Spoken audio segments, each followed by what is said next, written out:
Hi friends, അപ്പോൾ ഇന്ന് ഞാനും അമ്മയും അനിയത്തിയും കൂടി ഇവിടെ തൊട്ടടുത്തൊരു അമ്പലത്തിൽ പ്രതിഷ്ഠാദനത്തിന് പോവാണ്. പ്രതിഷ്ഠാദനം ആയതുകൊണ്ട് തന്നെ ഇന്ന് ഉച്ചയ്ക്ക് അവിടെ ഫുഡ് ഉണ്ട്, ഗൈസ്, പ്രസാദൂട്ടുണ്ട്. അപ്പോൾ അത് കഴിക്കാനാണ് ഞങ്ങൾ മെയിനായിട്ടും പോകുന്നത്. അങ്ങനെ ഞങ്ങൾ വേഗം നടന്നു ഒരു 10 മിനിറ്റോളം കേട്ടോ വീട്ടിൽ നിന്ന്. അങ്ങനെ ഇവിടെ എത്തി. ഇതാണ് അമ്പലം, ശിവൻ്റെ അമ്പലമാണ് കേട്ടോ.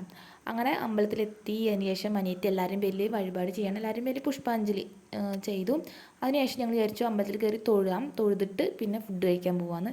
ഇപ്രാവശ്യം നല്ല തിരക്ക് കുറവാണ്, ഫുഡ് കഴിക്കാനായാലും തൊഴാനായാലും ഒക്കെ തിരക്ക് കുറവാണ്. അപ്പോൾ ഞങ്ങൾ എന്തായാലും തൊഴാമെന്ന് വിചാരിച്ചു. അങ്ങനെ തൊഴുതു. ഇനി ചിലപ്പോൾ ഈ സമയത്ത് വന്നതുകൊണ്ടാണോ തിരക്ക് കുറവെന്ന് അറിയില്ല. ഇനി ഞങ്ങൾ തൊഴുതു. അതിനുശേഷം ഞങ്ങളിതാ ചുറ്റമ്പലത്തിൽ തൊഴുകയാണ്. മുൻപൊക്കെ ഞാൻ അമ്പലങ്ങളിൽ ഇടയ്ക്കിടയ്ക്ക് വരുമായിരുന്നു കേട്ടോ. ഇപ്പോൾ തീരെ ടൈം കിട്ടില്ല എന്ന് വേണമെങ്കിൽ പറയാം. ഇപ്പോൾ പഠിക്കാൻ പോയതിന് ശേഷം ഇങ്ങനെ വെക്കേഷൻ ടൈമിലൊക്കെ ആയിട്ട് വരാറ്. മെയിനായിട്ട് ഇപ്പോൾ അമ്മയും അനിയത്തിയാണ് അമ്പലങ്ങളിലൊക്കെ പോവാറ്. അങ്ങനെ ഞങ്ങൾ അമ്പലത്തിൽ തൊഴുതു. പിന്നെ ഇവിടെ ഒരു അമ്പലക്കുളം ഉണ്ട് കേട്ടോ. ഇതാണ് കേട്ടോ അമ്പലക്കുളം. ഇപ്പോൾ പായൽ മൂടി കൊടുക്കുകയാണെങ്കിലും ശബരിമല സീസണൊക്കെ വന്നാൽ നല്ല രസമാണ് കേട്ടോ.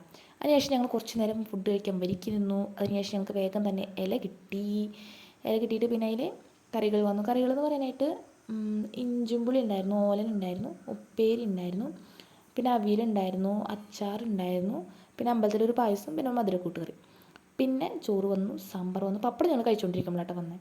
പിന്നെ പായസം വന്നു. പായസം ഗോതമ്പ് പായസമായിരുന്നു. അങ്ങനെ ഞങ്ങൾ ഫുഡൊക്കെ കഴിച്ചു. വീണ്ടും ഒന്നുകൂടി അമ്പലത്തിൽ കയറി തൊഴുതതിന് ശേഷം ഞങ്ങൾ നേരെ വീട്ടിലേക്ക് പോവാണ്. അപ്പോൾ ഇത്രയ്ക്കുള്ള ഇന്നത്തെ വീഡിയോ. ടാറ്റാ.